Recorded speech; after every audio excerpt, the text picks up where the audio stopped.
हरकत नाही. ही रॅक तर एक ठेवूच आपण. आता जी आणली ना ती रॅक इथे ठेवू, या ठिकाणी ठेवू आपण. आणि ती ठेवून सुद्धा आपण एक छोटीशी रॅक इथं आणू, जेणेकरून थोडंसं किचन अजून छान दिसेल. बाकी आता काय बनवायचं काम चाललंय? आता आमरस पुरी. आमरस पुरी कुठे? आंबे आणले. किती आणले ते दाखव.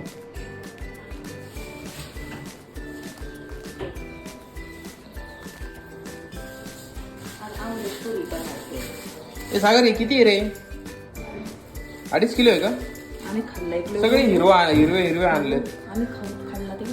आज आमच्याकडे आमरस पुरी बनवायचं आहे आता. आणि आमच्या सागरने आंबे आणलेत, केसर आंबे. जवळपास 2.5 किलो आंबे ते खाल्ले 2. आता बघू 2.5 किलो आंब्यामध्ये किती चांगला आणि किती चांगला रस होतोय, नाही का? होईल का चांगला? एक मला ते कापून चला आता. काय एक कापून दिले नाही.